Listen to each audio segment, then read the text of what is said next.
Pemirsa, Gubernur DKI Jakarta Basuki Cahayapurnama atau Ahok yakin 100% akan maju melalui jalur independen pada pemilihan Gubernur DKI 2017.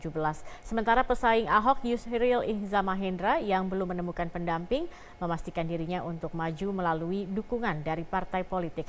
Ahok pun dipastikan akan menjadi pesaing terberat dalam pemilihan Gubernur DKI Jakarta. Basuki Cahayapurnama yang sering dikenal dengan panggilan Ahok yakin 100% akan maju dalam pemilihan Gubernur DKI Jakarta 2017 melalui jalur independen. Keputusan ini diambil di tengah dukungan beberapa partai politik, diantaranya dari Nasdem, Hanura, PAN, dan PKB. Meski demikian, Ahok tidak menolak dukungan tersebut, namun Ahok menyatakan tetap menghargai dukungan yang digerakkan oleh teman Ahok. Sama teman-teman partai, termasuk para relawan, silakan bekerja, tapi kumpul KTP hanya di teman Ahok supaya formulirnya nggak repot. Kalau kamu mau bekerja yang lain, partai mau dukung, mau kasih kaos macam-macam, silakan partai bergerak. Yang pasti aku nggak ada uang buat biayain. Jadi tugas saya adalah kerja. Nah, saya kerja sebaik secepat mungkin, mereka juga kerja. Dia cari sumbangan, mereka ya urusan mereka, mau patungan, mau apa. Nah, saya duduk manis kerja aja udah. Sementara pesaing Ahok Yusril Iza Mahendra masih belum menentukan pasangannya untuk maju dalam Pilgub DKI mendatang. Saat ini dirinya masih melakukan pendekatan dengan para bakal calon lainnya yang juga ingin maju dalam bursa pemilihan. Yusril memastikan dirinya akan maju melalui dukungan partai politik. Mohon bersabar saja, oleh karena ini kan memerlukan satu negosiasi dengan partai-partai politik dan seperti apa pandangan mereka. Hari ini pun saya akan kembali melakukan negosiasi dengan rekan-rekan partai politik sehingga tiba saat nanti akan mengerucut siapa yang akan disepakati bersama untuk menjadi wakil. Selain Yusril, kandidat bakal calon gubernur DKI Jakarta lainnya Hasnaini Muin mengaku Ahok akan menjadi pesaing terberat dalam Pilgub DKI. Meski demikian, perempuan yang dijuluki sebagai wanita emas ini tetap percaya diri mencalonkan dirinya karena dari hasil survei lembaga Emrus Corner, nama Hasnaini mengungguli kepopuleran dari beberapa nama cagup lainnya. Tapi saya pribadi, saya ingin maju sebagai calon gubernur dari pihak partai, karena saya kalau maju tidak lewat partai, rasanya saya makan sayur tanpa garam gitu maksudnya. Keyakinan Ahok untuk maju melalui jalur independen tetap dipegang, meski tambahan kekuatan mungkin akan diperoleh dari partai politik. Jika Partai Nasdem, Hanura, PKB, dan PAN sudah memastikan dukungannya, maka dukungan Ahok di DPRD DKI Jakarta adalah sebesar 23 kursi. Dengan dukungan sebesar itu, Ahok sudah memenuhi syarat dan juga dapat maju melalui partai politik. Tim Liputan, Metro TV.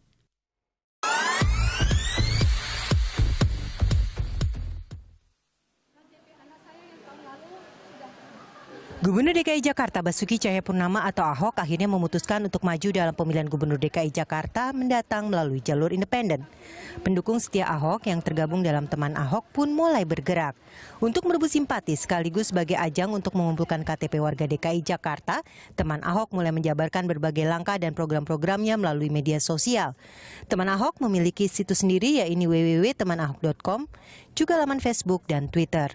Strategi melalui dunia maya dan media sosial dinilai berhasil. Berdasarkan data dari teman Ahok, hingga Kamis ini KTP yang sudah dikumpulkan teman Ahok mencapai 784.977 KTP. Langkah relawan Ahok yang bergabung dalam teman Ahok ini dinilai efektif. Langkah ini pula yang diikuti oleh pesaing-pesaingnya. Sebut saja anggota DPRD DKI Jakarta Abraham Lunggana atau yang lebih dikenal dengan nama Haji Lulung.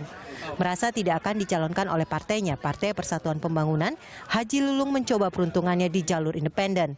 Kelompok pendukung Haji Lulung pun muncul dengan nama Suka Haji Lulung.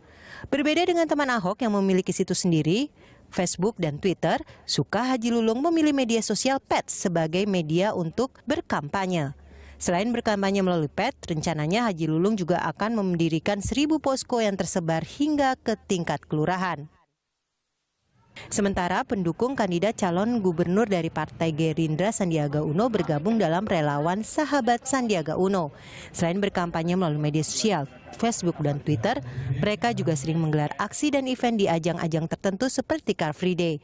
Para relawan ini juga sudah bergerilya dan mendirikan beberapa posko yang tersebar di Jakarta untuk mensosialisikan sosok pengusaha muda ini ke warga Jakarta.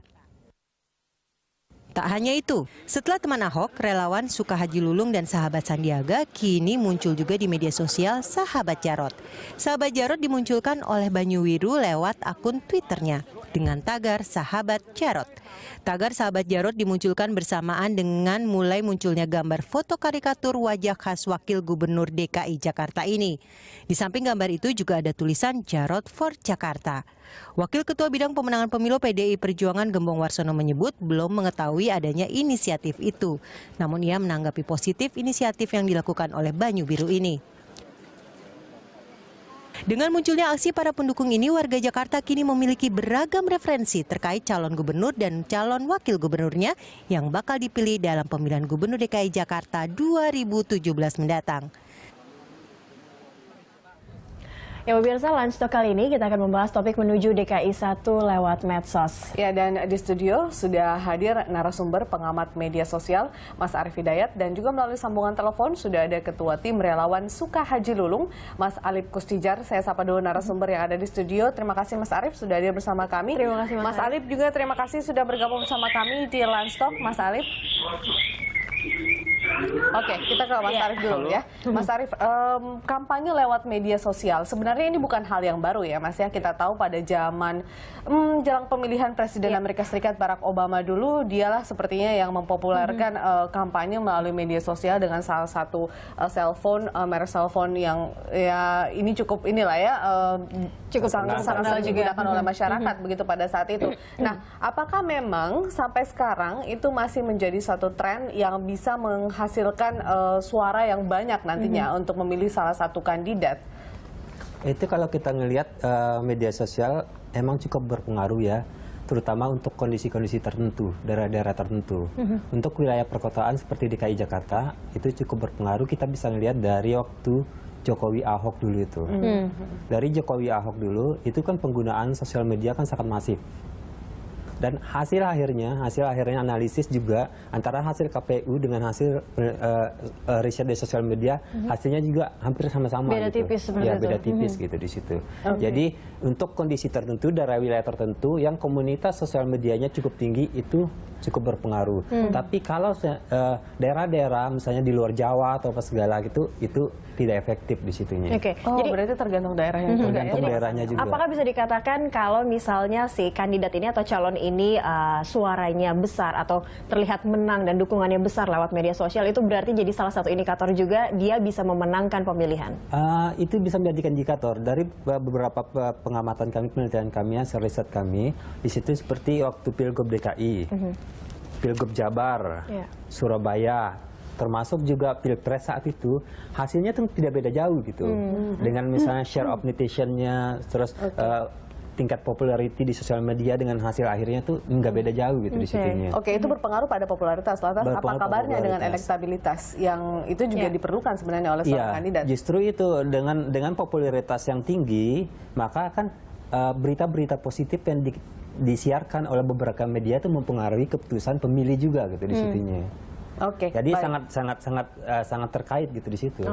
Nah, kita coba sapa Mas Alip. Ini kita ingin tahu juga Mas Alip. Halo, selamat siang Mas Alip. Iya Mbak. Iya. Siang Mbak. Mungkin yang diketahui adalah Mas Alip ini alasannya untuk mendukung Haji Lulung sampai membuat komunitas atau nama relawan Suka Haji Lulung. Nih alasan terbesarnya apa untuk mendukung Haji Lulung ini?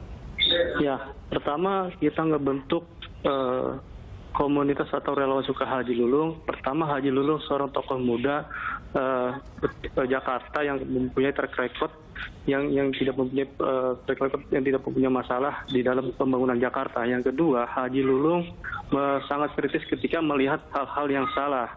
Terlebih itu ketika bukan berarti Haji Lulung itu mengkritisi hari ini menjadi gubernur itu hal-hal yang salah, tapi justru ini untuk perhatian Haji Lulung terhadap rodanya pemerintahan di DKI Jakarta, seperti itu. Yang ketiga adalah Haji Lulung tidak mengenal apapun itu agamanya, apapun itu sukunya, ya perlu diketahui seperti itu, Mbak. Oke, baik, Mas Alip, kalau berbicara tentang media sosial sendiri yang juga digunakan sebagai jalur kampanye bagi teman-teman yang suka Haji Lulung ya, dalam hal ini organisasinya seperti itu. Apakah memang Anda sepakat melalui media sosial ini adalah satu jalan kampanye terbaik yang bisa meraup suara lebih besar begitu seperti yang dilakukan teman-teman Ahok sebelumnya? Ya, ini Mbak. Ini kan bicara tentang ibu kota Jakarta, artinya ada geopolitik di Jakarta itu yang berbeda dengan kota-kota lain. Ada kategori klasifikasi pertama, kelas atas, menengah, dan bawah. Nah, artinya bicara di Jakarta ini, kalau saya pikir sepakat dengan apa yang dikatakan pengamat bahwa sangat peran penting dan media sosial itu terhadap jalur pilkada maupun suatu kandidat. Saya pikir itu cukup inilah bisa dikatakan ini sebuah serangan udara. Tapi saya pikir seperti catat adalah sosial media harus bisa kampanye-kampanye yang sifatnya positif, yang edukasi, tidak hanya membicarakan keburukan-keburukan yang kemudian bisa tanda kutip yang tidak baik lah buat masyarakat. Yang digarisbawahi tadi positif dan memberikan edukasi, tapi ada hal yang juga perlu diketahui juga mungkin yang masyarakat atau para relawan nanti lakukan, menarik juga seperti itu karena banyak persaingan, ada teman Ahok, ada juga sahabat Jarot. Apa yang dilakukan oleh teman-teman dari relawan suka Haji Lulung ini yang bisa mungkin menjadi daya tarik? Apakah mungkin kalau Ahok ada mengumpulkan KTP, apa yang dilakukan yang bisa jadi daya tarik itu dipikirkan juga tidak oleh teman-teman relawan ini? Halo? Iya, halo Mas Alip. Iya Mbak, putus-putus Mbak. Oke, daya tarik kampanye dari suka Haji Lulung ini seperti apa dibandingkan dengan kampanye-kampanye yang dilakukan oleh pendukung-pendukung calon gubernur DKI Jakarta? Ya, kita sebagai relawan tentunya kita mensosialisasikan tentang personal Pak Haji Lulungnya terhadap masyarakat. Artinya daya tariknya adalah seperti yang saya katakan awal adalah Haji Lulung berani mengkritisi tentang persoalan-persoalan, pertama hari ini menjadi pionir tentang mengkritisi tentang pijakan-pijakan mengenai korupsi dan proses pembangunan Jakarta, gitu Mbak. Oke, baik, Mas Alip ini baru berdiri per kapan, Mas? Ya, kita baru berdiri belum lama, kemudian nanti kita tanggal 30 bulan ini kita akan lakukan deklarasi. Kita agenda kita ini saat ini adalah mensosialisasikan ke masyarakat dari gang ke gang, dan kemudian kita targetnya adalah mendirikan 1000 posko dari mulai tingkat wilayah, kecamatan, dan kelurahan. Gitu, Mbak. Oke. Jumlah followersnya mungkin sudah ada berapa? Karena ini kan juga menunjukkan saling bersaing juga. Sampai ini sudah lumayan masif, lumayan signifikan. Artinya tinggal kemudian ini kita mantapkan lagi untuk menjelang masuknya pilkada nanti. Artinya kita masih melakukan konsolidasi. Oke, Mas Alip, kalau dibandingkan dengan organisasi atau pendukung calon gubernur yang lain, saya ambil contoh teman Ahok misalnya, mereka sudah lama kemudian menggarap suara untuk mengumpulkan dukungan bagi Ahok. Kalau dari teman-teman suka Haji Lulung ini kan baru melakukannya sekarang atau dalam waktu yang belum lama. Seberapa optimistis Anda kemudian bisa meraup suara banyak untuk teman-teman yang mendukung Haji Lulung? Ya, saya bagaimanapun saya tetap optimis apa yang dilakukan teman-teman relawan maupun Pak Hajinya. Artinya kita dalam politik itu tidak ada kata terlambat, gitu Pak. Artinya tetap kita kerjakan. Perlu dicatat, belajar dari Pilgub 2012 bagaimana incumbent ketika itu sangat miring dalam survei, begitu sangat pede, tiba-tiba muncul Jokowi Ahok, tiba-tiba ini bisa mengalahkan incumbent, Mbak. Kita belajar dari situ. Oke, baik. Ya, bisa saja berubah kemudian dalam waktu-waktu dekat ya, karena yang namanya politik itu perubahan sangat terlihat. Saya kembali ke Mas Arief.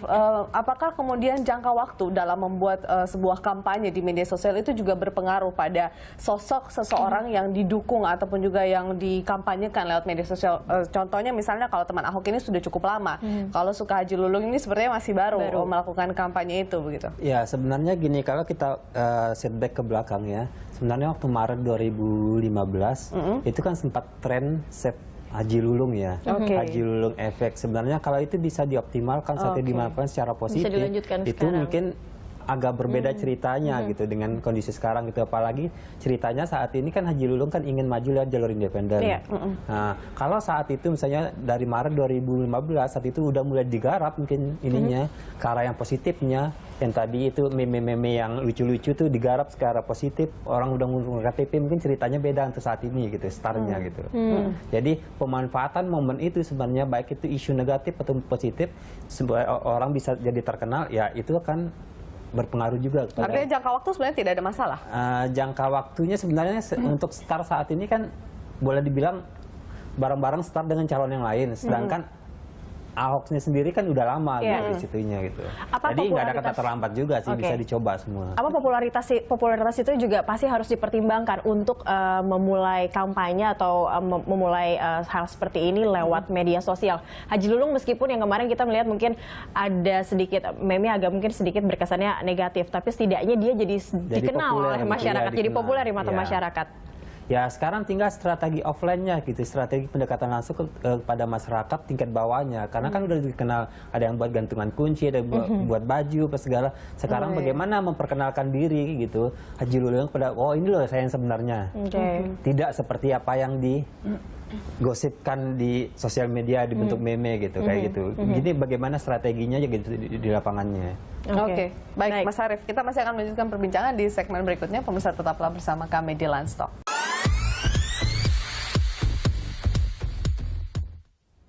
Ya pemirsa, terima kasih Anda masih bersama kami di Landstalk. Kami juga mengundang Anda untuk melakukan telepon interaktif bersama kami dan mungkin bisa berbicara langsung dengan narasumber kami yang ada di studio. Dan kembali kepada Pak Arief, ini kalau misalnya kita melihat yang menggunakan medsos sepertinya mungkin yang jalur independen saja. Tapi apakah ini jadi salah satu kekuatan juga karena medsos tampaknya tanpa mengeluarkan banyak biaya seperti itu.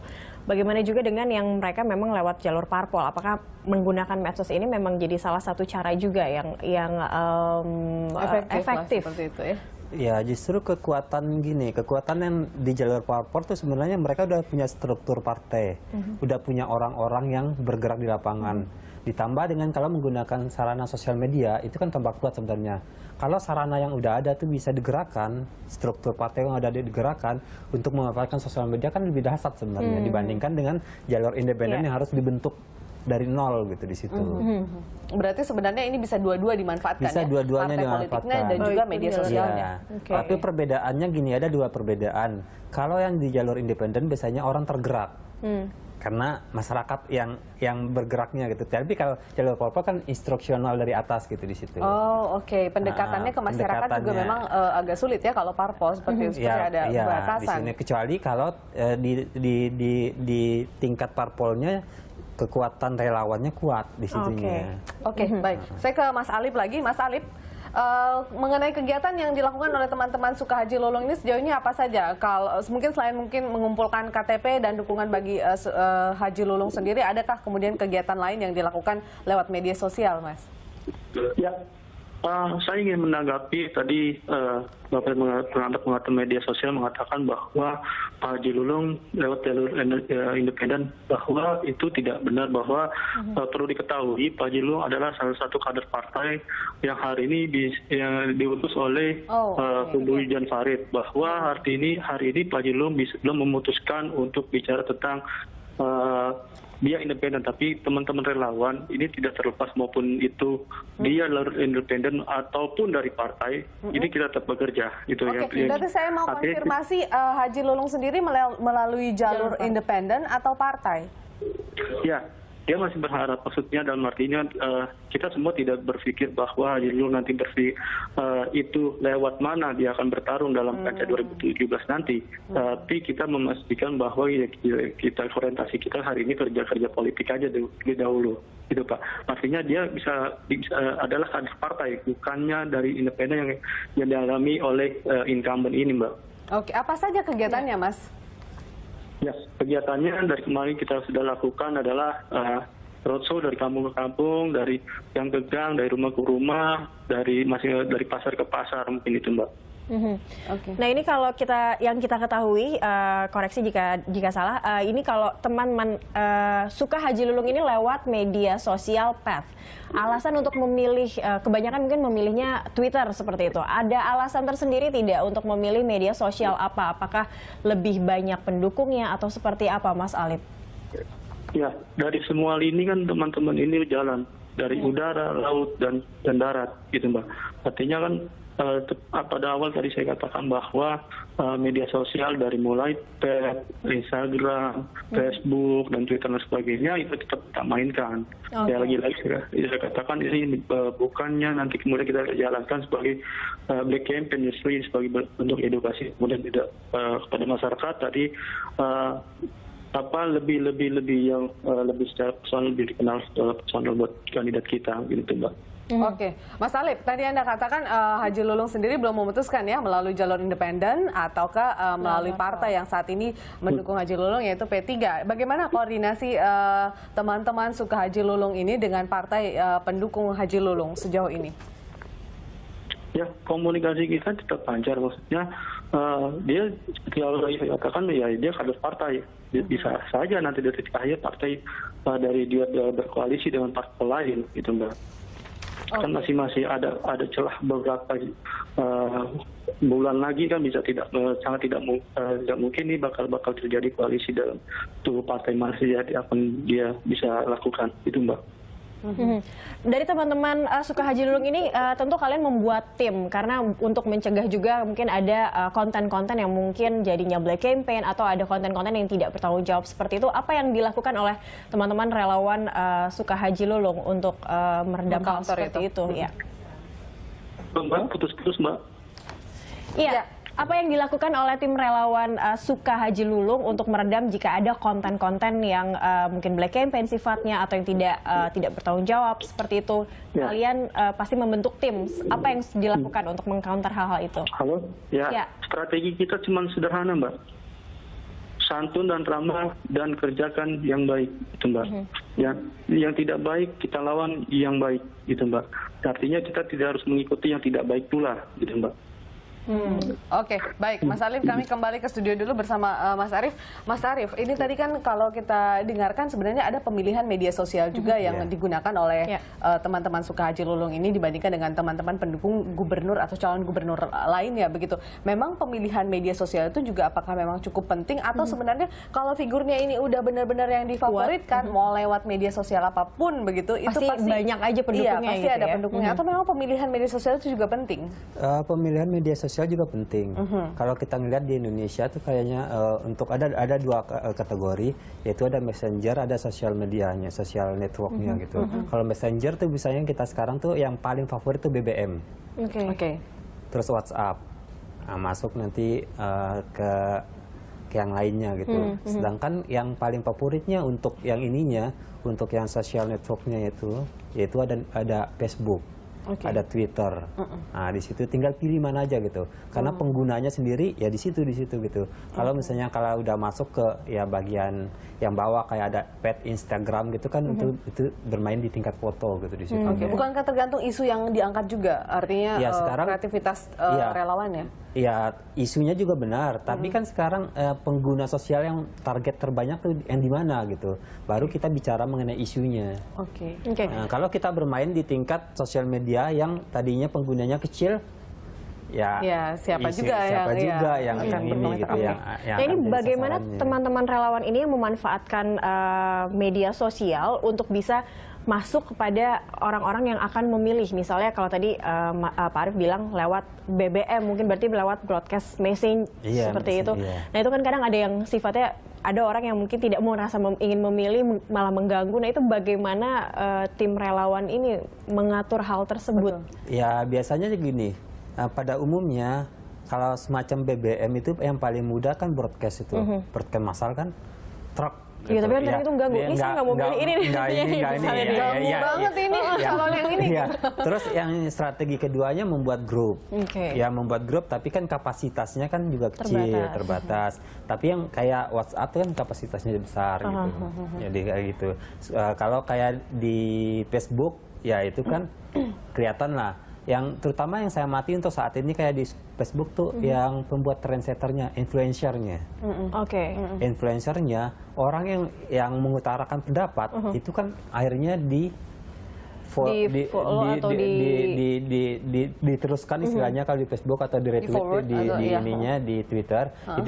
Itu akan berantai gitu informasi itu. Jadi siapa influencer yang ada di situnya? Jadi kalau hanya relawan yang tidak ada influencer yang orang-orang yang diperhitungkan, ya itu sia-sia juga gitu di situ. Mas Arief, kita kan dari tadi ini berbicara bahwa memang media sosial ini adalah salah satu upaya atau cara yang paling efektif untuk berkampanye, kemudian menarik banyak minat massa begitu. Apa bedanya sih sebenarnya dengan kampanye yang turun ke jalan? Toh itu kan juga bertemu langsung dengan masyarakat, bisa menyampaikan mempengaruhi masyarakat secara langsung begitu dibanding media sosial?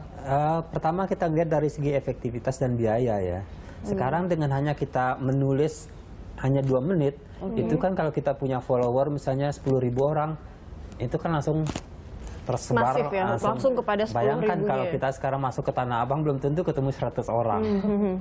Dengan waktu 3 jam gitu. Itu dari segi waktu dengan biayanya gitu di situ. Sangat masif, lebih masif begitu. Tapi kan isu di media sosial itu juga sensitif loh Mas. Artinya orang juga bisa dengan mudah melempar isu negatif atau tadi Cakri bilang black campaign. Itu yang dengan mudah juga bisa menjatuhkan kandidat. Kebanyakan black campaign juga beredarnya justru melalui media sosial. Benar. Jadi ada segi positif dengan negatifnya. Dan black campaign juga banyak juga para relawan yang tidak mengerti undang-undang ITE sehingga bisa terjerat hukum juga gitu. Karena mereka misalnya gambar-gambar tuh diganti di apa sekarang kayak contoh yang terbaru kan gambar anak seorang artis diganti kata-katanya mendukung ini, ya akhirnya kan bermasalah secara hukum juga gitu. Kayak black campaign kayak gitu ya. Para relawan seharusnya menyadari bahwa itu ada undang-undang yang bisa menjerat mereka secara pidana juga gitu di situ. Baik. Kita bisa kembali lagi ke Mas Alip nih ya. Mas Alip masih bersama kami kan ya Mas? Iya, siap. Masih Mas Alip, kalau tadi sempat Pak Arief bilang harus ada influencer sebenarnya atau orang yang bisa menggerakkan juga masyarakat untuk memilih. Nah, kalau dari teman-teman dari relawan Sukahaji Lulung ini ada yang sudah dipilih sebagai influencernya kah, sebagai sosok yang bisa merekrut lebih banyak pendukung seperti itu? Ya, pastinya sudah ada. Kita bagi-bagi divisi, berbidang-bidang, semua itu sudah bergerak. Bagaimana itu bisa meyakinkan melalui medsos, melalui turun langsung ke konsolidasi ke bawah. Artinya ini semua kita kesinambungan gerakan di medsos maupun gerakan-gerakan yang nyata. Begitu, Mbak. Artinya ini tidak menjadi kesatuan semuanya. Artinya tidak ada yang ditutupi, tidak ada yang dibuat-buat. Artinya semua apapun menjadi gerakan kita yaitu yang ada di medsos gitu. Bahwa nanti medsos itu kita telah diberi oleh Pak Haji dipergunakan sebaik-baiknya, jangan kemudian ini bisa justru merugikan relawan sendiri maupun nama Pak Haji itu sendiri. Artinya lebih kecondong adalah lagi-lagi dikatakan adalah pendidikan dan pada masyarakat mungkin. Baik, Mas Alip, teman-teman Sukahaji Lulung turun ke jalan juga kah atau memang cuma hanya melalui media sosial saja? Dan rasanya memang lebih mudah melalui media sosial kah atau sama saja? Ya, ini kan semua ada keterkaitan antara media sosial. Hari ini kan bagaimanapun juga kan sangat pesat ya peran media sosial pada isu berita maupun apalagi mendekati kampanye, Mbak. Ya, artinya teman-teman ini tetap bergerak antara media sosial maupun di tingkatan-tingkatan gerakan-gerakan yang nyata, misalnya gerakan konsolidasi yang dibangun ini, Mbak. Baik, kita akan jeda dulu. Namun kita tetap mengajak Anda pemirsa untuk berpartisipasi untuk melakukan telepon interaktif dan nomor teleponnya sudah tersedia di layar kaca Anda. Kami akan kembali sesaat lagi. Terima kasih Anda masih bersama kami di Lansok. Kita masih bersama dengan Mas Arief di studio dan juga ada Mas Alip di ujung telepon. Mas Alip, ini mengenai kemudian pengawasan teman-teman Sukahaji Lulung khususnya dalam berkampanye di media sosial. Adakah upaya untuk itu, artinya pengawasan jangan sampai kemudian melanggar kode etik, bahkan juga sudah ada undang-undang yang mengatur itu, mengawasi itu. Bagaimana teman-teman Sukahaji Lulung ini untuk mengatur teman-teman yang lain atau mengawasi teman-teman yang lain agar tidak keluar dari aturan-aturan yang sudah ada khususnya di media sosial? Ya, khususnya untuk di akunnya misalkan Sukahaji Lulung itu itu sudah pastinya adalah satu komando. Kita tidak pernah tahu kemudian nanti ada akun-akun yang lain yang dibuat-buat, takutnya ini akun sinonim dan sebagainya, itu mengatasnamakan Suka Haji Lulung, entahlah apa. Tapi kalau dari kita relawan ini, kita ada satu komando yang kemudian mengelola itu medsos, artinya kita filter lagi apapun beritanya dan sebagainya, ya itu kita cemplungin. Jika itu sangat untuk kampanye kemudian merugikan dan sebagainya, justru kita tidak cemplungin dalam pemberitaan. Itu. Tapi kita lebih condong dalam kegiatan-kegiatan dari relawan Suka Haji Lulung sih Pak, gitu. Informasi yang kemudian lebih mengenal kepada sosok Hajinya. Oke, ada sanksi khusus nggak dari teman-teman Suka Haji Lulung kalau misalnya menemukan ada relawan yang kemudian berkampanye tidak curang begitu atau black campaign begitu? Ya, semoga aja ini tidak terjadi dari kitanya gitu. Pasti kalau bicara sanksi ya ada Pak. Pasti akan ada itu sanksi tersebut. Kita belum pastinya itu ada sanksi Pak. Oke, baik. Terima kasih Mas Alip sudah berpartisipasi bersama kami di Lunch Talk. Sukses buat teman-teman Suka Haji Lulung ke depannya dengan segala aktivitasnya menuju Pilgub DKI 1. Terima kasih banyak sudah bergabung bersama kami. Baik, kita kembali ke Mas Arief. Mas Arief, kalau tadi saya masih tertarik dengan influencer, sosok influencer ini nih Pak Arief. Kalau misalnya kita tahu misalnya ada seorang sosok atau yang diidolakan, mereka punya banyak follower, saat melemparkan topik tertentu soal calonnya ini lalu diikuti oleh banyak followers ya. Tapi apakah ini jadi tidak ada pendidikan politik ya? Siapa tahu mereka yang hanya mengikuti si influencernya saja, tapi tidak begitu mengenal sosok yang akan mereka pilih atau yang akan mereka ikuti. Influencernya sendiri sebenarnya nggak muncul tiba-tiba ya. Karena biasanya kalau di media sosial kayak di Facebook atau Twitter itu selama ini udah bertahun-tahun udah sering melemparkan isu atau diskusi gitu di situ. Jadi pas dia mendukung seorang calon, maka biasanya apa yang ditulis oleh itu langsung diteruskan atau di-retweet gitu, atau ditanggapi secara positif atau negatif gitu di situnya. Artinya kalau sevisi dengan dia begitu kan? Itu. Tapi kebanyakan yang saya amati biasanya sih banyaknya sih yang memberikan tanggapan tuh yang sevisi gitu. Memang di sevisi. Jadi ada pendidikan politiknya juga bisa berjalan di media sosial itu sendiri. Oke, baik. Kita ada penelpon, kita terima dulu dari Mbak Ica di Depok. Halo Mbak Ica. Halo. Ya, silakan Mbak Ica, ingin bertanya ataupun juga ingin menyampaikan usulan ataupun juga pendapat atau relawan juga mungkin ya. Dukung siapa Mbak Ica? Saya kebenaran kalau untuk dibilang dukung saat ini sih karena memang bukan pemilih Jakarta ya. Cuman kalau melihat dari sosok saat ini memang yang paling kena itu sosok Pak Ahok. Gitu loh. Jadi kalau mau ditanya saya dukung siapa ya secara personal ya, bukan sebagai penduduk itu saya pasti dukungnya Pak Ahok. Kenapa? Karena saya melihat bahwa memang Pak Ahok ini bukan sekedar pemimpin biasa gitu loh. Ya kan? Tapi menurut Anda sendiri kampanye calon gubernur melalui media sosial ini bagaimana? Efektif nggak? Kalau menurut saya sih efektif ya. Efektifnya gini. Sekarang ini kan dunia kan memang sudah banyak banget ya, mulai dari anak kecil sampai orang dewasa tuh sudah menggunakan media sosial ini. Jadi sebagai tambahan bahan kampanye itu nggak apa-apa. Cuman yang saya garis bawahi itu adalah kan ini kan kampanye pakai media sosial ini kan bisa dibilang satu arah sebenarnya ya gitu loh. Karena kan kita nggak bisa tanya jawab, hanya menyampaikan pendapat. Enaknya itu tetap etika itu dijaga. Jadi tidak berdasarkan prasangka aja gitu kan, harus ada bukti supaya juga pembelajaran untuk yang lain bahwa kampanye itu yang bersih kayak gimana sih, ya kan, yang baiknya itu. Jadi kalau kampanye-kampanye yang diselingi dengan di media sosial itu berita-berita nggak benar ya kan, itu sih saya terus terang sangat menyayangkan ya. Jadi medsos itu cukup harusnya yang bersih gitu, kampanye lewat apapun tapi tetap bersih. Ya, jadi medsos itu cukup efektif tapi juga tetap harus diimbangi dengan sebenarnya kampanye yang bertatap muka langsung seperti itu Mbak Ica. Betul. Oke, baik. Terima kasih Mbak Echa sudah berpartisipasi bersama kami. Nah, tapi memang saya juga sepakat sih seperti kampanye dari media sosial itu terkadang kita berpikir karena kita tidak berhadapan langsung dengan pihak-pihak terkait, kita bebas untuk mengungkapkan dan menyampaikan pendapat. Yang kadang kalau itu positif itu bagus, tapi kalau negatif itu kemudian yang bisa menjatuhkan pihak lain. Nah, itu untuk mengaturnya seperti apa atau untuk mencegah terjadinya hal-hal seperti itu, Mas Arief? Ya, sebenarnya gini, kalau relawannya sudah berbentuk jejaring yang sudah dikoordinir, itu bisa disampaikan pada relawannya gitu. Tapi kalau ini relawan lepas yang tidak hanya ikut-ikutan meramaikan, ya itu agak sulit dikontrol gitu. Akhirnya itu kan menjadi tanggung jawab pribadi kalau dia membuat black campaign nantinya. Misalnya membuat foto diganti apa segala, kayak yang sekarang ada heboh Ka'bah ditempelin foto apa segala, ya akan menjadi tanggung jawab pribadi, pidana lah nantinya kalau itu diusut gitu. Berarti kalau gitu harus ada regulasi khusus mungkin, karena sekarang sudah semakin berkembang berkampanye berkampanye politik lewat media sosial, seharusnya apakah ada regulasi khusus? Sebenarnya waktu gitu? Pilkada serentak kemarin kan waktu KPU dengan Panwas kan udah mengeluarkan batasan tentang kampanye sosial media.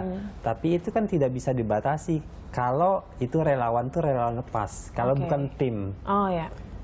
Berarti kampanye lewat relawan lepas itu harusnya dianggap tidak sah atau bagaimana? Ya, kita nggak bisa atur jadinya. Karena apa? Nggak bisa dikenain sanksi karena tidak termasuk pada tim kampanye, tim apa gitu di situnya. Jadi itu agak kemudian sulit gitu. Yang menjadi kekurangan kampanye lewat media sosial? Iya, itu kekurangan sekaligus kelebihannya juga sebenarnya gitu. Kekurangannya ya sulit diatur. Karena orang seenaknya bebas aja sebebas mengeluarkan ekspresinya meskipun itu dalam masa tenang gitu di situ. Harusnya berarti masyarakat tidak melihat kampanye lewat media sosial itu sebagai satu kampanye yang menyampaikan informasi secara akurat juga ya sebenarnya. Jadi masyarakat harus juga pintar begitu yang ya Mas Arief, banyak yang kampanye lewat media sosial tuh yang dibungkuskan hal-hal yang negatif tuh emang banyak banget, black campaign tuh banyak banget gitu.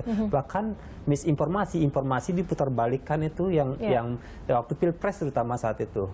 Yang angka-angka hasil pemilihan presiden itu angka-angka Pilpres yang hasil akhir dengan yang tadinya hasil survei itu dicaplok aja hasil survei dijadikan hasil akhir itu dimanipulasi itu terjadi itu.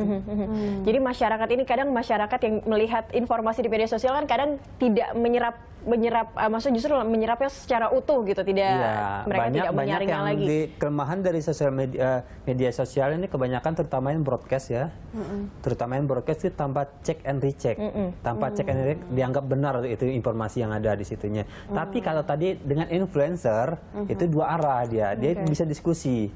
Misalnya influencer sekarang membuat status di Facebook, itu bisa diskusi. Tapi kalau udah main broadcast ya terima mentah-mentah aja di situ. Nah ini pendukung ini bisa melihat tidak perbedaan antara yang relawan lepas dan relawan yang memang sudah ada tim resminya seperti itu untuk membedakan supaya mereka bisa menyaring juga informasi yang diterima, apakah ini black campaign ataukah ini memang kampanye yang benar seperti itu. Ya sebenarnya gini, kalau masing-masing relawan sudah punya komunitas masing-masing, ada namanya, ada alamat sekretariatnya, ya bisa diinformasikan atau bisa ditanya pertanggungjawaban kepada komunitas itu gitu. Tapi kalau relawan mandiri yang mengatasnamakan diri sendiri buat sendiri apa segala gitu, apalagi udah membuat akun yang anonim, udah agak sulit di situnya. Oke, baik Mas Arief. Apalagi tiba-tiba akun itu munculnya 1 hari 2 hari menjelang masa ini, tapi kalau udah muncul bertahun-tahun sebelumnya ya kita bisa bertanggungjawabkan di situ. Oke, baik, kita akan lanjutkan perbincangan di segmen berikutnya. Pemirsa tetaplah bersama kami di Line Stop.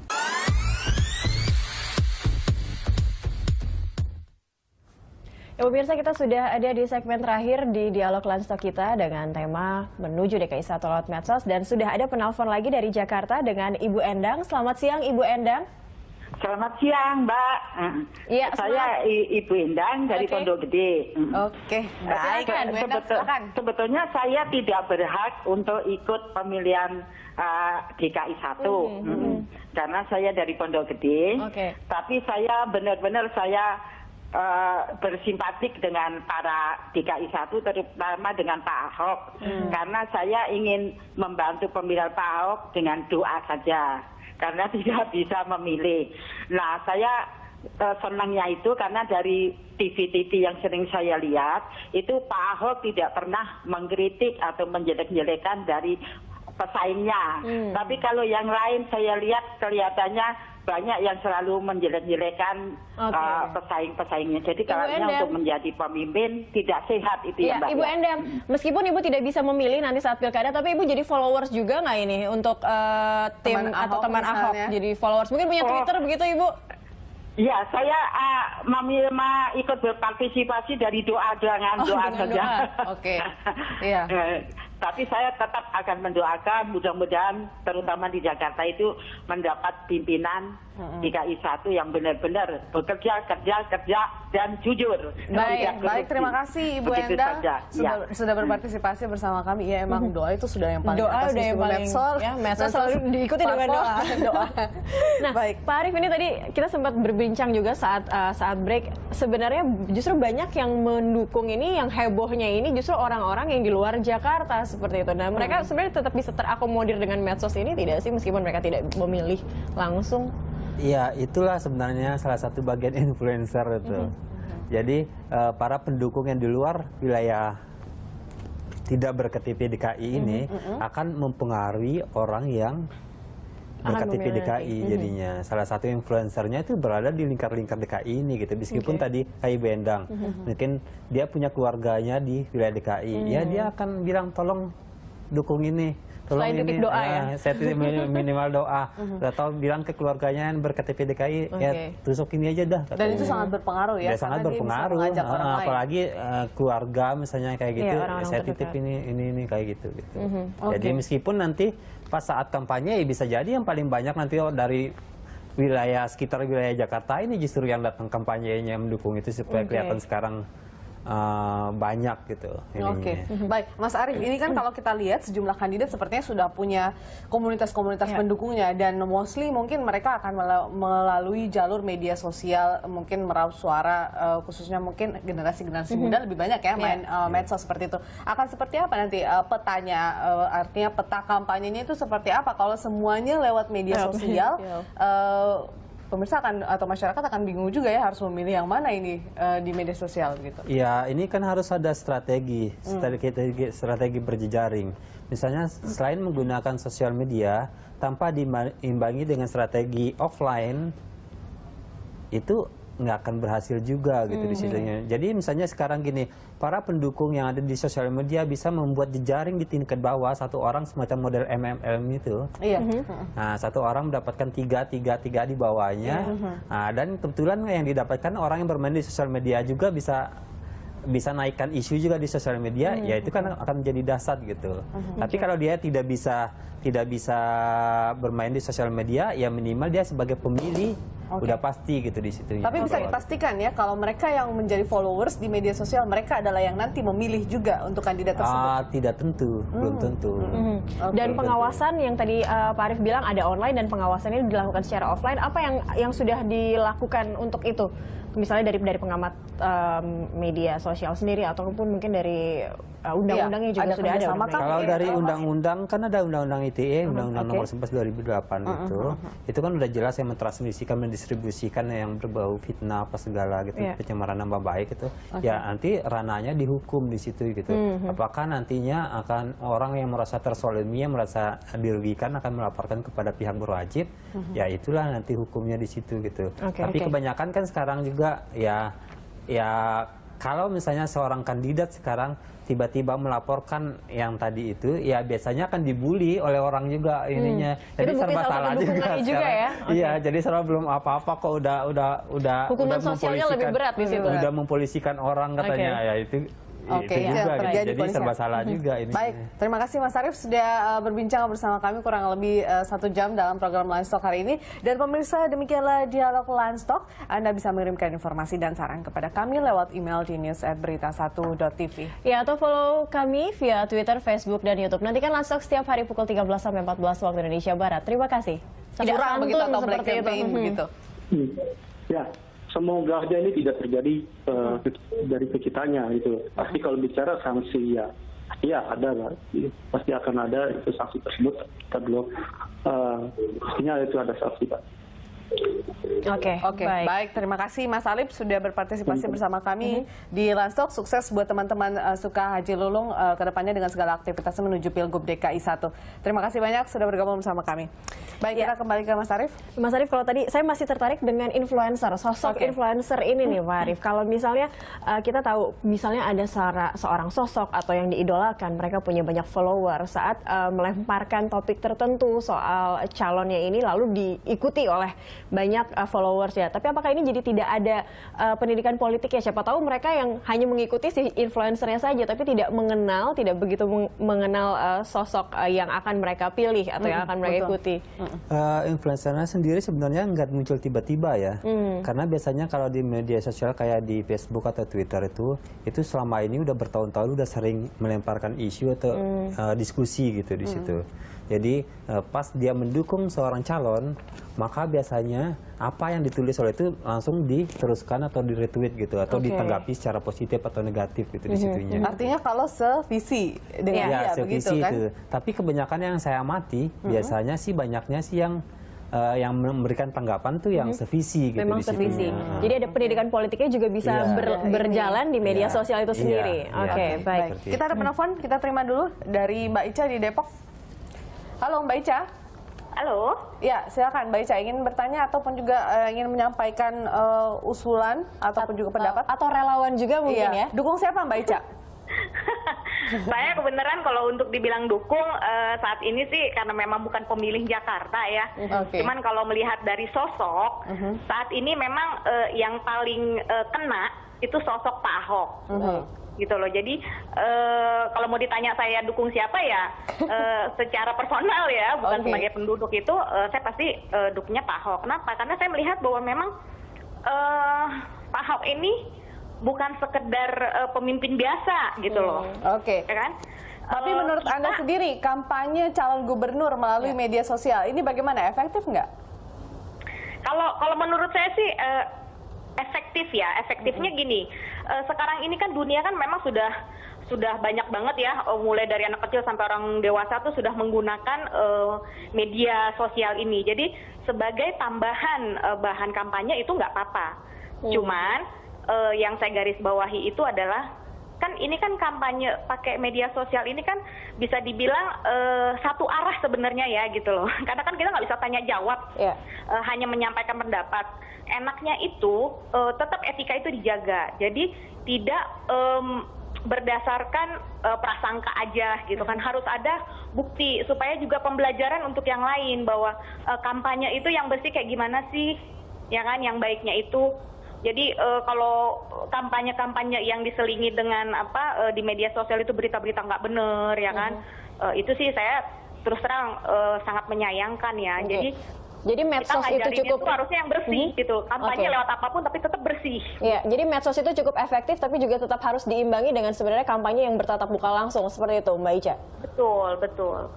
Oke, baik. Terima kasih Mbak Ica sudah berpartisipasi bersama kami. Nah, tapi memang saya juga sepakat sih seperti kampanye dari media sosial itu terkadang kita berpikir karena kita tidak berhadapan langsung dengan pihak-pihak terkait, kita bebas untuk mengungkapkan dan menyampaikan pendapat. Yang kadang kalau itu positif itu bagus, tapi kalau negatif itu kemudian yang bisa menjatuhkan pihak lain. Nah, itu untuk mengaturnya seperti apa atau untuk mencegah terjadinya hal-hal seperti itu, Mas Arief? Ya, sebenarnya gini, kalau relawannya sudah berbentuk jejaring yang sudah dikoordinir, itu bisa disampaikan pada relawannya gitu. Tapi kalau ini relawan lepas yang tidak hanya ikut-ikutan meramaikan, ya itu agak sulit dikontrol gitu. Akhirnya itu kan menjadi tanggung jawab pribadi kalau dia membuat black campaign nantinya.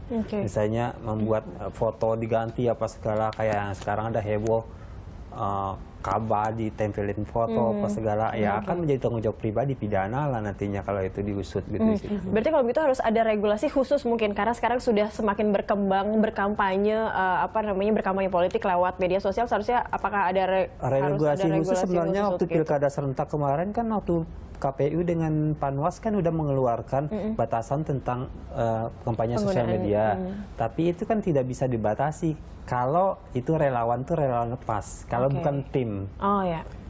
Berarti kampanye lewat relawan lepas itu harusnya dianggap tidak sah atau bagaimana? Ya kita nggak bisa atur jadinya, karena apa? Nggak bisa dikenain sanksi karena tidak termasuk pada tim kampanye, tim apa gitu di situnya. Jadi itu agak sulit kemudian gitu. yang menjadi kekurangan kampanye lewat media sosial? Iya, itu kekurangan sekaligus kelebihannya juga sebenarnya gitu. Kekurangannya ya sulit diatur. Karena orang seenaknya Bebas untuk aja mengeluarkan mengeluarkan pendapat ekspresinya lewat meskipun media itu sosial. dalam masa tenang gitu di situ. Harusnya berarti masyarakat tidak melihat kampanye lewat media sosial itu sebagai suatu kampanye yang menyampaikan informasi secara akurat juga ya. Sebenarnya jadi masyarakat harus juga pintar begitu yang ya Mas itunya Arief, ya? banyak yang kampanye lewat media sosial tuh yang dibungkuskan hal-hal yang negatif tuh emang banyak banget, black campaign tuh banyak banget gitu. Bahkan informasi diputarbalikkan itu yang waktu Pilpres terutama saat itu. Yang angka-angka hasil pemilihan presiden itu angka-angka Pilpres yang hasil akhir dengan yang tadinya hasil survei itu dicaplok aja hasil survei dijadikan hasil akhir itu dimanipulasi itu terjadi itu. Jadi masyarakat ini kadang masyarakat yang melihat informasi di media sosial kan kadang tidak menyerap maksudnya justru menyerapnya secara utuh gitu, tidak mereka tidak menyaringnya lagi. Kelemahan dari sosial media sosial ini kebanyakan terutama yang broadcast ya. Terutama yang broadcast itu tanpa check and recheck. Tanpa check and recheck dianggap benar itu informasi yang ada di situnya. Tapi kalau tadi dengan influencer itu dua arah dia bisa diskusi. Misalnya influencer sekarang membuat status di Facebook, itu bisa diskusi. Tapi kalau udah main broadcast ya terima mentah-mentah aja di situ. Nah ini pendukung ini bisa melihat tidak perbedaan antara yang relawan lepas dan relawan yang memang sudah ada tim resminya seperti itu untuk membedakan supaya mereka bisa menyaring juga informasi yang diterima, apakah ini black campaign ataukah ini memang ini kampanye yang benar seperti itu. Ya sebenarnya gini, kalau masing-masing relawan sudah punya komunitas masing-masing, ada namanya, ada alamat sekretariatnya, ya bisa diinformasikan atau bisa ditanya pertanggungjawaban kepada komunitas itu gitu. Tapi kalau relawan mandiri yang mengatasnamakan diri sendiri buat sendiri apa segala gitu, apalagi udah membuat akun yang anonim, udah agak sulit di situnya. Baik Mas Arief. Apalagi tiba-tiba akun isu negatif atau positif, orang bisa jadi terkenal, ya itu akan berpengaruh juga. Artinya jangka waktu sebenarnya tidak ada masalah? Jangka waktunya sebenarnya untuk start saat ini kan boleh dibilang bareng-bareng start dengan calon yang lain, sedangkan Ahoknya sendiri kan udah lama gitu di situnya gitu. Jadi nggak ada kata terlambat juga sih, bisa dicoba semua. Apa popularitas itu juga pasti harus dipertimbangkan untuk memulai kampanye atau memulai hal seperti ini lewat media sosial. Haji Lulung meskipun yang kemarin kita melihat mungkin ada sedikit meme agak mungkin sedikit berkesannya negatif, tapi setidaknya dia jadi dikenal oleh masyarakat, jadi populer di mata masyarakat. Ya sekarang tinggal strategi offline-nya gitu, strategi pendekatan langsung kepada masyarakat tingkat bawahnya. Karena kan udah dikenal, ada yang buat gantungan kunci, ada yang buat baju, apa segala. Sekarang bagaimana memperkenalkan diri gitu, Haji Lulung kepada, oh ini loh saya yang sebenarnya. Tidak seperti apa yang digosipkan di sosial media, dibentuk meme gitu, kayak gitu. Jadi bagaimana strateginya gitu di lapangannya. Baik Mas Arief, kita masih akan melanjutkan perbincangan di segmen berikutnya. Pemirsa tetaplah bersama kami di Landstalk.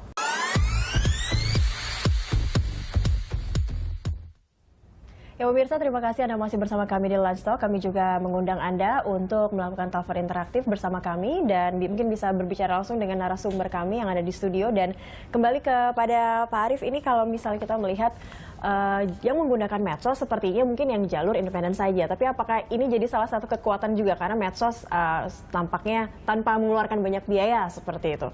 Bagaimana juga dengan yang mereka memang lewat jalur parpol? Apakah menggunakan medsos ini memang jadi salah satu cara juga yang efektif? Seperti itu ya. Ya justru kekuatan yang di jalur parpol itu sebenarnya mereka udah punya struktur partai, udah punya orang-orang yang bergerak di lapangan. Ditambah dengan kalau menggunakan sarana sosial media itu kan tambah kuat sebenarnya.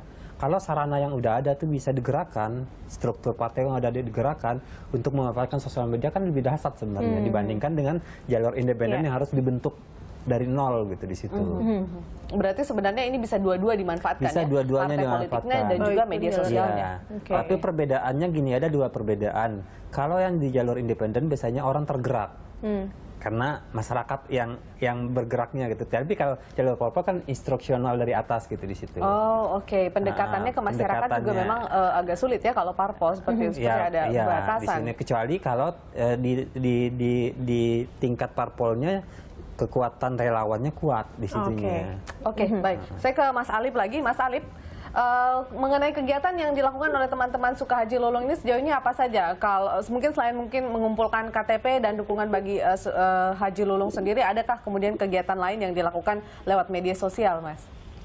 Ya, saya ingin menanggapi tadi Bapak pengamat media sosial mengatakan bahwa Pak Haji Lulung lewat jalur independen, bahwa itu tidak benar, bahwa perlu diketahui Pak Haji Lulung adalah salah satu kader partai yang hari ini diutus oleh kubu Jan Farid, bahwa hari ini Pak Haji Lulung belum memutuskan untuk bicara tentang dia independen, tapi teman-teman relawan ini tidak terlepas maupun itu dia jalur independen ataupun dari partai, ini kita tetap bekerja. Itu berarti saya mau konfirmasi, Haji Lulung sendiri melalui jalur independen atau partai? Ya, dia masih berharap, maksudnya dalam artinya kita semua tidak berpikir bahwa Haji Lulung nanti itu lewat mana dia akan bertarung dalam kancah 2017 nanti. Tapi kita memastikan bahwa kita orientasi kita hari ini kerja politik aja dahulu, gitu Pak. Artinya dia bisa adalah kader partai, bukannya dari independen yang dialami oleh incumbent ini, Mbak. Oke, apa saja kegiatannya, Mas? Ya, kegiatannya dari kemarin kita sudah lakukan adalah roadshow dari kampung ke kampung, dari gang ke gang, dari rumah ke rumah, dari pasar ke pasar, mungkin itu, Mbak.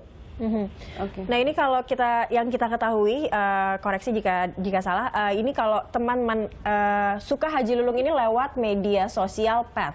Alasan untuk memilih, kebanyakan mungkin memilihnya Twitter seperti itu. Ada alasan tersendiri tidak untuk memilih media sosial apa? Apakah lebih banyak pendukungnya atau seperti apa, Mas Alip? Ya, dari semua lini kan teman-teman ini jalan. Dari udara, laut, dan darat, gitu Mbak. Artinya kan pada awal tadi saya katakan bahwa media sosial dari mulai Instagram, Facebook, dan Twitter dan sebagainya itu tetap kita mainkan.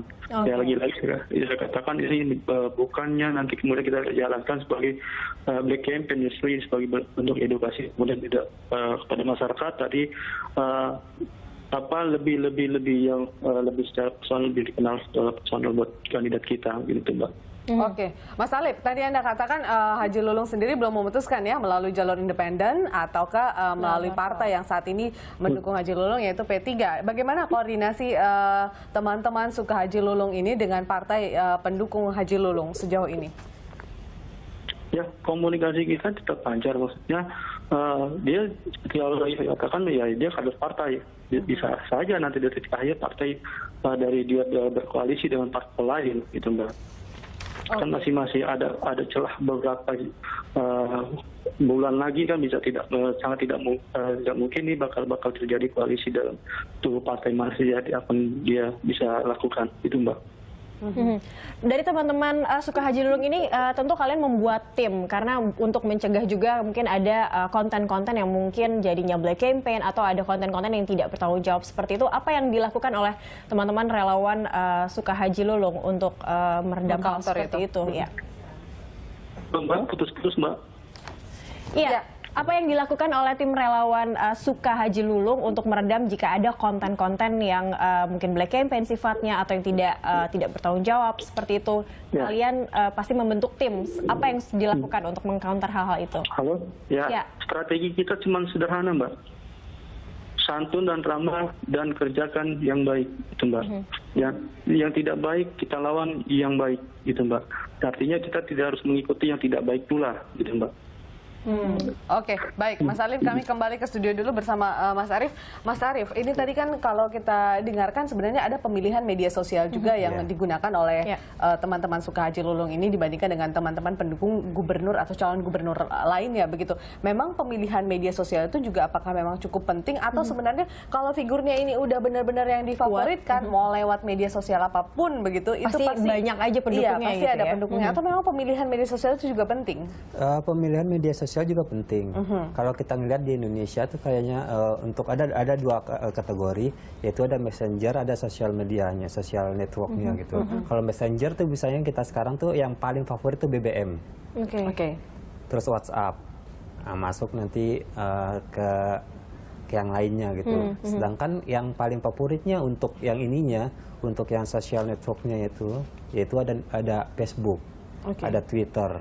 Nah, di situ tinggal pilih mana aja gitu. Karena penggunanya sendiri ya di situ gitu. Kalau misalnya kalau udah masuk ke ya bagian yang bawah kayak ada pet Instagram gitu kan, itu bermain di tingkat foto gitu di situ. Bukankah tergantung isu yang diangkat juga? Artinya ya, sekarang, kreativitas relawan ya? Ya, isunya juga benar, tapi kan sekarang pengguna sosial yang target terbanyak tuh yang di mana gitu. Baru kita bicara mengenai isunya.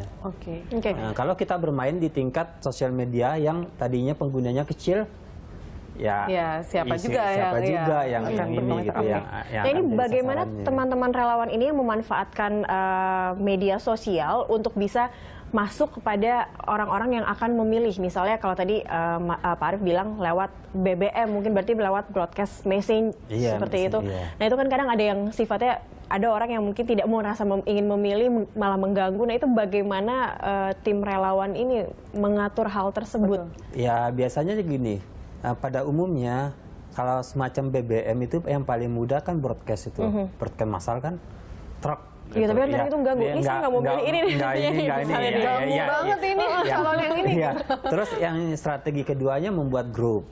Ya, membuat grup, tapi kan kapasitasnya kan juga kecil, terbatas. Tapi yang kayak WhatsApp kan kapasitasnya besar gitu. Jadi kayak gitu. Kalau kayak di Facebook, ya itu kan kelihatan lah. Yang terutama yang saya amati untuk saat ini kayak di Facebook tuh yang pembuat trendsetternya, influencernya. Influencernya, orang yang mengutarakan pendapat itu kan akhirnya diteruskan istilahnya kalau di Facebook atau di retweet di Twitter.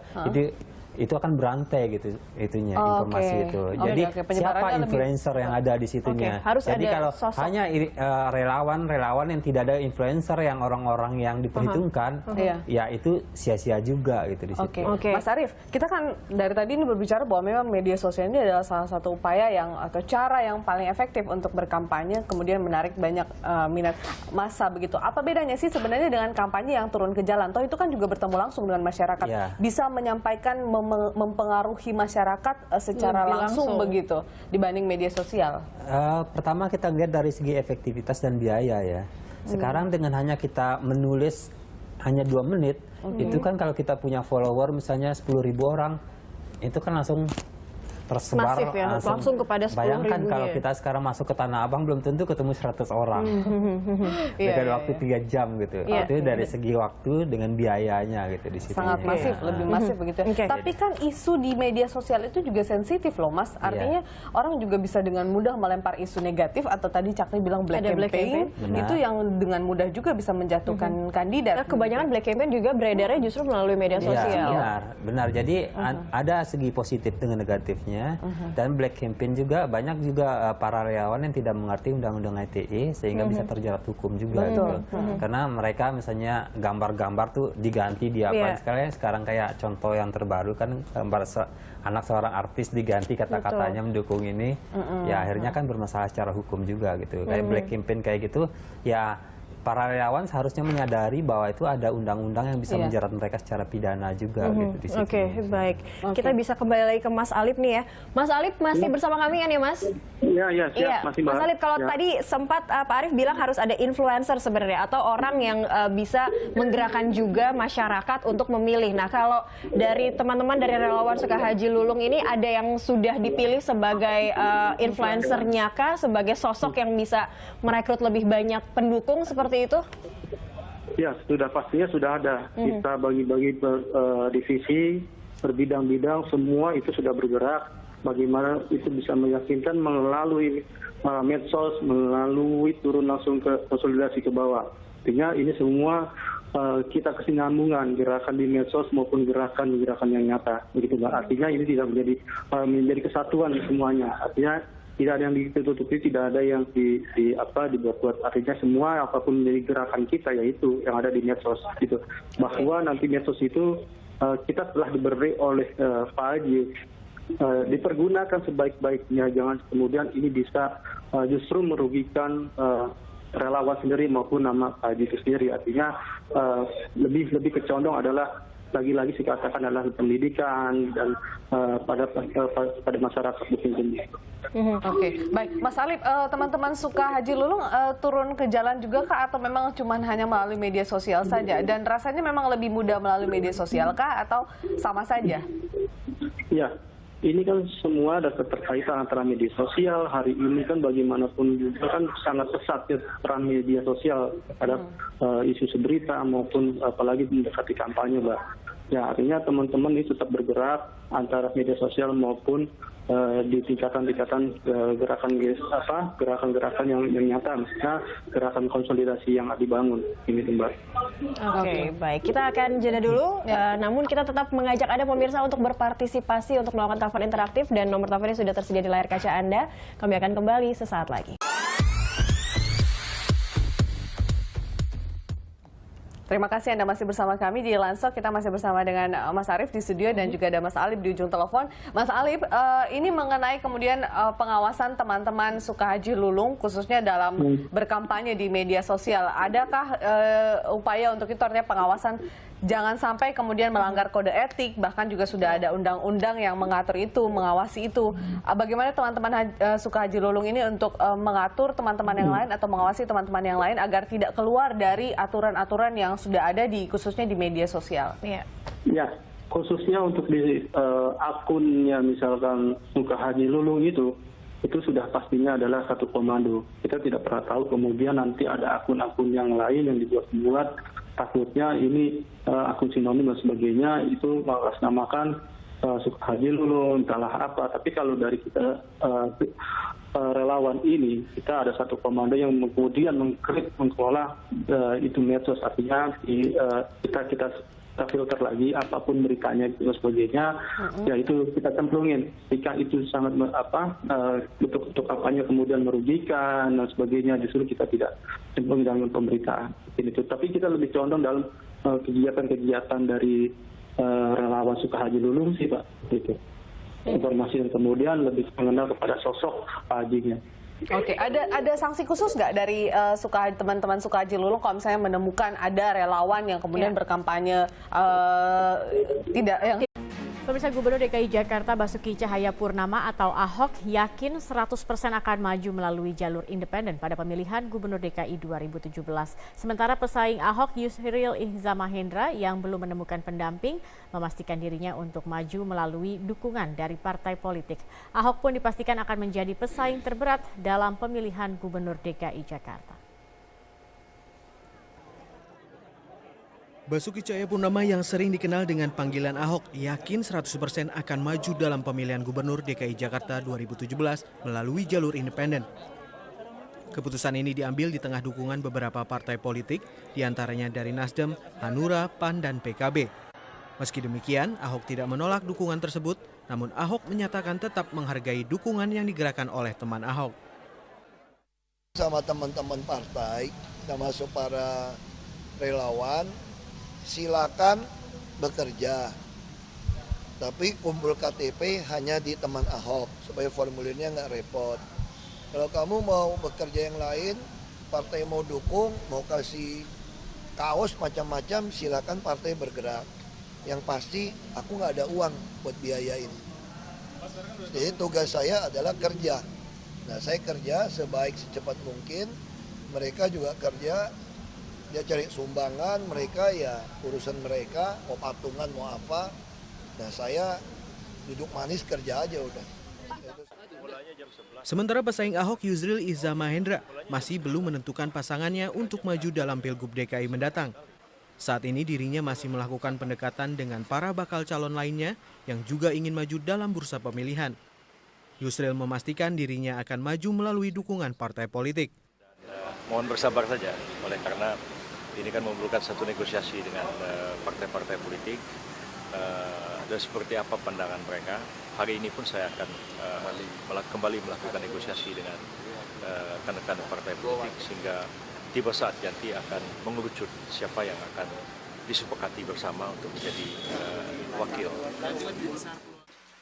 Selain Yusril, kandidat bakal calon gubernur DKI Jakarta lainnya Hasnaini Muin mengaku Ahok akan menjadi pesaing terberat dalam Pilgub DKI. Meski demikian, perempuan yang dijuluki sebagai wanita emas ini tetap percaya diri mencalonkan dirinya karena dari hasil survei lembaga Emrus Corner, nama Hasnaini mengungguli kepopuleran dari beberapa nama cagup lainnya. Tapi saya pribadi, saya ingin maju sebagai calon gubernur dari pihak partai, karena saya kalau maju tidak lewat partai, rasanya saya makan sayur tanpa garam gitu maksudnya. Keyakinan Ahok untuk maju melalui jalur independen tetap dipegang, meski tambahan kekuatan mungkin akan diperoleh dari partai politik. Jika Partai Nasdem, Hanura, PKB, dan PAN sudah memastikan dukungannya, maka dukungan Ahok di DPRD DKI Jakarta adalah sebesar 23 kursi. Dengan dukungan sebesar itu, Ahok sudah memenuhi syarat dan juga dapat maju melalui partai politik. Tim Liputan, Metro TV.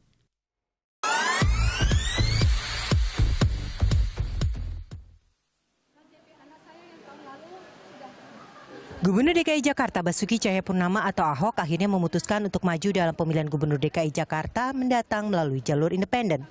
Pendukung setia Ahok yang tergabung dalam teman Ahok pun mulai bergerak.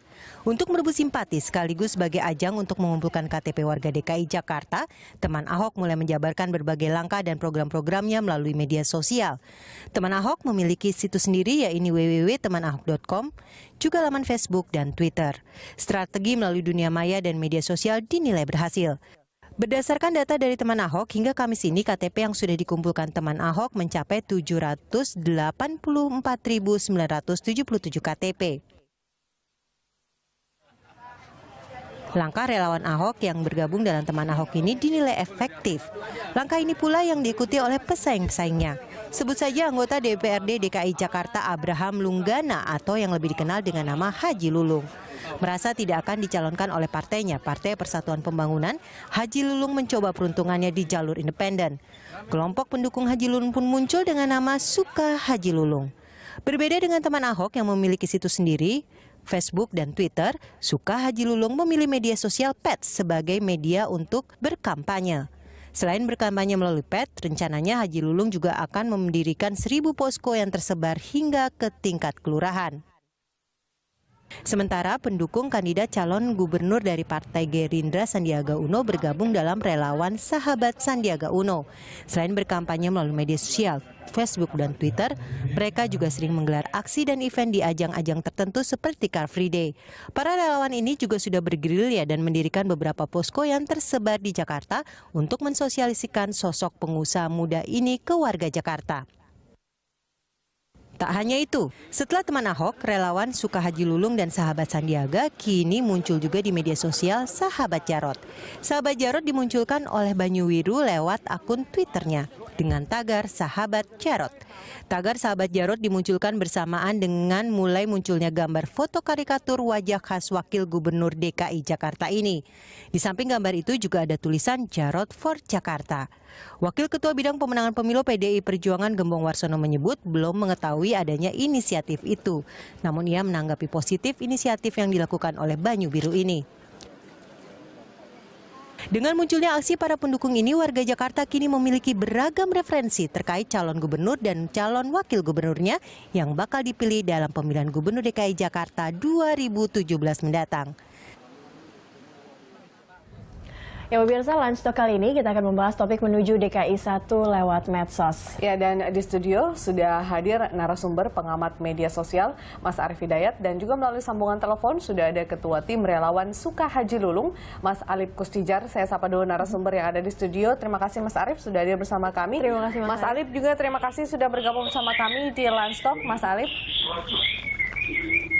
Oke, kita ke Mas Arief dulu ya. Mas Arief, kampanye lewat media sosial, sebenarnya ini bukan hal yang baru ya Mas ya. Kita tahu pada zaman jelang pemilihan Presiden Amerika Serikat Barack Obama dulu, dialah sepertinya yang mempopulerkan kampanye melalui media sosial dengan salah satu merek cellphone yang ya ini cukup inilah ya, cukup sangat digunakan oleh masyarakat begitu pada saat itu. Nah, apakah memang sampai sekarang itu masih menjadi satu tren yang bisa menghasilkan suara yang banyak nantinya untuk memilih salah satu kandidat?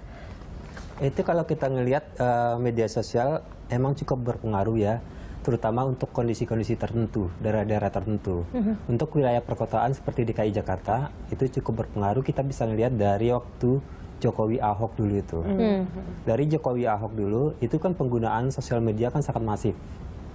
Dan hasil akhirnya analisis juga antara hasil KPU dengan hasil riset di sosial media, hasilnya juga hampir sama-sama. Beda gitu. tipis sebenarnya. Ya, beda tipis gitu di situ. Jadi untuk kondisi tertentu, daerah wilayah tertentu yang komunitas sosial medianya cukup tinggi itu cukup berpengaruh. Tapi kalau daerah-daerah misalnya di luar Jawa atau apa segala gitu, itu tidak efektif di situnya. Jadi berarti tergantung daerahnya juga. Tergantung daerahnya juga. Apakah bisa dikatakan kalau misalnya si kandidat ini atau calon ini suaranya besar atau terlihat menang dan dukungannya besar lewat media sosial, itu berarti jadi salah satu indikator juga dia bisa memenangkan pemilihan?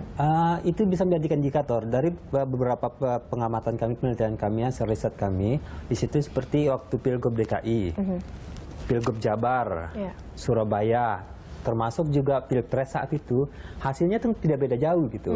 Dengan misalnya share of netizen-nya, terus tingkat popularity di sosial media dengan hasil akhirnya tuh nggak beda jauh gitu di situnya. Oke, itu berpengaruh pada popularitas. Lantas apa kabarnya dengan elektabilitas yang itu juga diperlukan sebenarnya oleh seorang kandidat? Justru itu dengan popularitas yang tinggi, maka kan berita-berita positif yang disiarkan oleh beberapa media itu mempengaruhi keputusan pemilih juga gitu di situnya.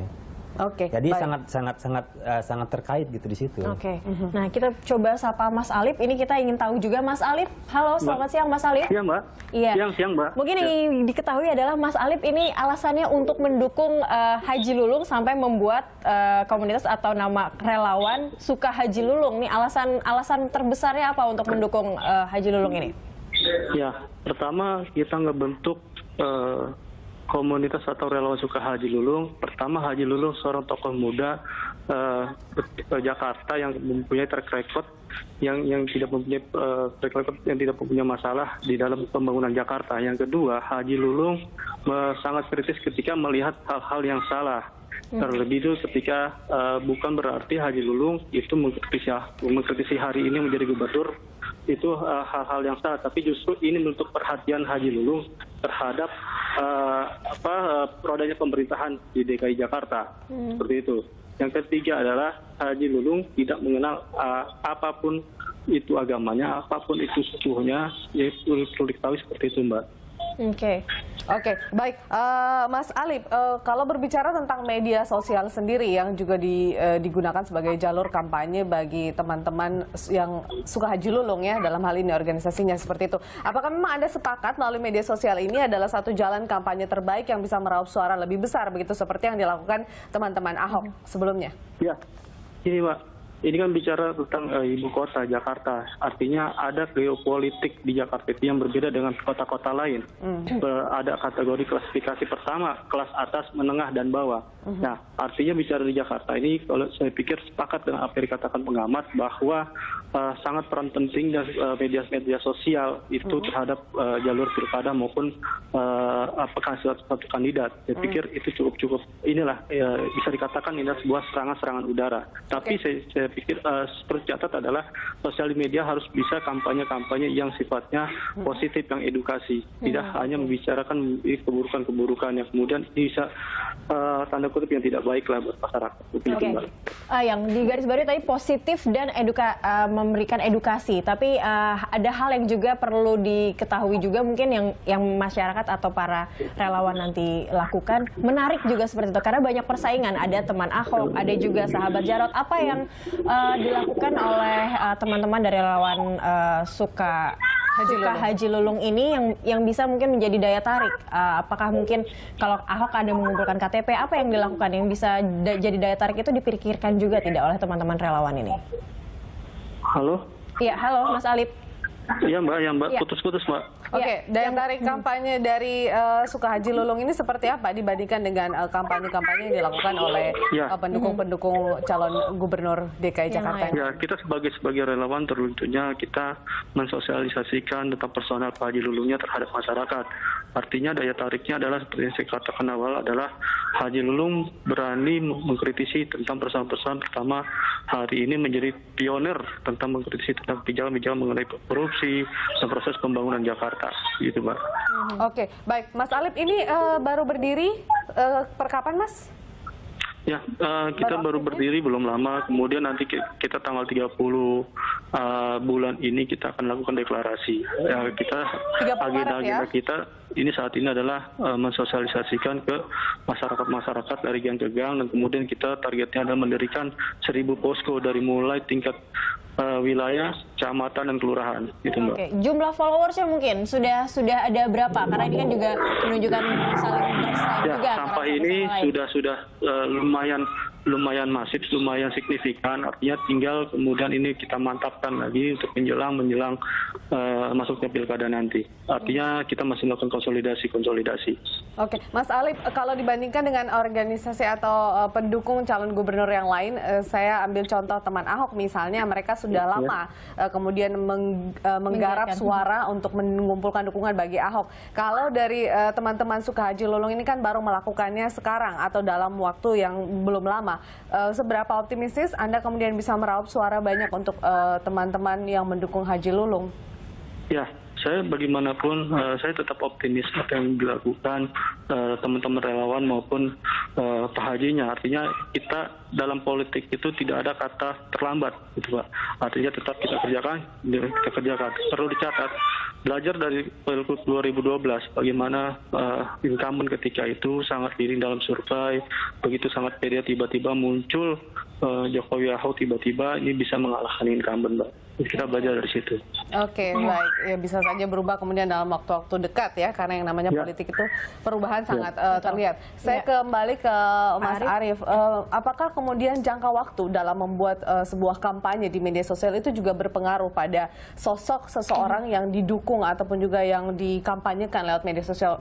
Contohnya misalnya kalau teman Ahok ini sudah cukup lama, kalau Sukahaji Lulung ini sepertinya masih baru melakukan kampanye itu, begitu? Ya, sebenarnya gini, kalau kita setback ke belakang ya, sebenarnya waktu Maret 2015 itu kan sempat tren Save Haji Lulung ya, Haji Lulung efek. Sebenarnya kalau itu bisa dioptimalkan sampai dimanfaatkan secara positif, itu mungkin agak berbeda ceritanya gitu dengan kondisi sekarang gitu. Apalagi ceritanya saat ini kan Haji Lulung kan ingin maju lewat jalur independen.